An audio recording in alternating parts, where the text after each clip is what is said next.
Honestly, fuck the 9 to 5 routine. I just can't be asked to live a monotonous life for someone else. Instead, solo travel has taught me how to truly live a free and fulfilling life that school, your parents, and your friends will not be able to teach you. For me, working a 9 to 5 job was like bleeding from the nose. It was like fucking hell. Of course, I still work a 9 to 5, but after 41 days of solo travel, traveling 10 different countries, these are the main lessons I've learned that has taught me how to travel and how to live in a life that is fulfilling, free, and something I won't regret. So stay tuned for these 4 lessons, which I'll get into right now. So the first lesson I learned is the difference between a 9 to 5 boring routine versus solo traveling and doing whatever the fuck I want to do. This is a pretty infamous scene from the Fight Club movie, which is the idea that everything's a copy of a copy of a copy. And the scene here is the narrator basically dwelling on a boring, monotonous lifestyle, living with insomnia. And the point of this I want to show is the 9 to 5 routine is so boring and it doesn't give us rejuvenation to a life we want to live. Instead, we're living for a boss's life and we're not able to experience the world out, being stuck in this bubble. Instead, solo travel allows you the ability to do whatever you want to do. And for me personally, I was able to make so many different friends and people and different cultures to experience that it showed me a different way of life, which you don't really get to see when you're stuck in a boring 9 to 5 routine.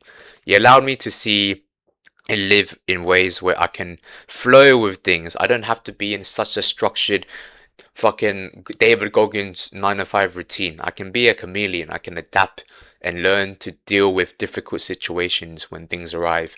For example, how to deal with a train delay, how to deal with a flight delay. Should I say yes to this opportunity? Should I say no? How do I feel? How to self manage all of these things. It taught me to be a chameleon, to adapt to these situations as I mentioned. But yeah, it showed to me that I can live in a do whatever the fuck I want lifestyle, go bored to the wars, and live a fun life. The second thing I learned is, how do you be alone? How do you be alone in a country where you know no one and no one knows you? It's pretty simple to just exist there, but how do you deal with all these thoughts that you should be with friends, or oh, this is gonna suck because I don't wanna be alone and blah blah blah blah blah. But living a solo travel experience where you're going to somewhere where you actually enjoy, but later down the line you feel alone. I'll give you guys an example. So when I went to Japan in Tokyo, I was solo for about 10 days there. On my fifth or sixth day is when it hit. The first couple of days were like high rising and then boom. It went down like that. I felt this despair of loneliness. And how do I navigate this? Well, for me, I navigated it by actually going to talk to people and to meet people. And for some people, it's different. For some people, it's like, no, what do you mean? I actually like being alone. But for me, and I'll probably quite a lot of different people, I understood that I needed to make friends so that I can understand to talk to people so that I don't feel as alone.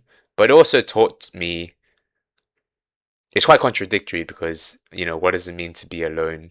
How do you navigate being alone when you have to make friends? But for me, having a bit of a balance is the best way to approach a solo travel trip, in my opinion. And it taught me to live life in a similar manner where I can learn to be alone, accept it, enjoy it. Don't dwell on, don't force yourself so much to escape the situation sometimes. Just accept it. But also, just because you're accepting it, it doesn't mean that you don't have to put the effort to meet people. So find that balance.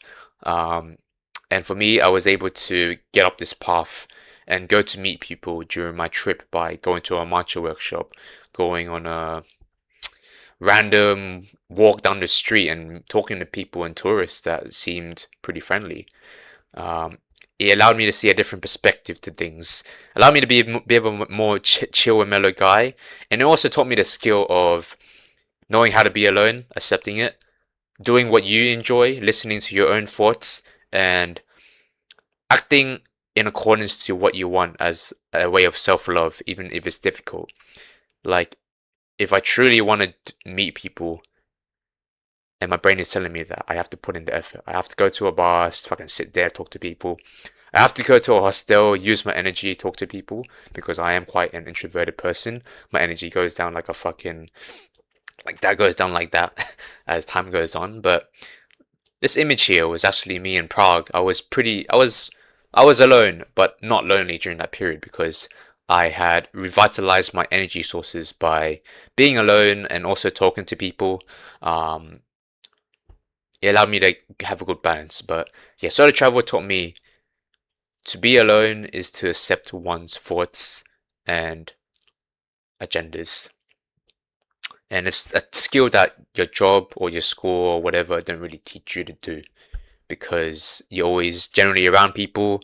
Or maybe if you're in a more fucked up situation, you're alone. But solo travel gives you the skills to navigate this in a challenging but fulfilling manner. The third thing I learned and how solo travel taught me a different lifestyle is life lessons from different people. I'll give you a story specific when I was in Spain.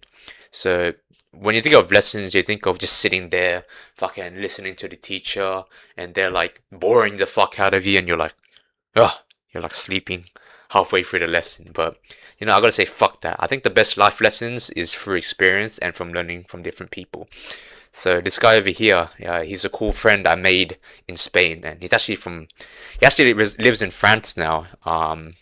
He was originally from India, but he moved to France. And me and him had a really cool dynamic when we first met. We talked for a couple of days here and there, and there was one day where we went to Montserrat with this girl from America, and after that we had a bit of chill time, just like hanging around, eating food, exploring the city. And one night, it was probably around midnight or 1 a.m., we had like a late night talk, just sitting somewhere on a random street in Barcelona, drinking beers.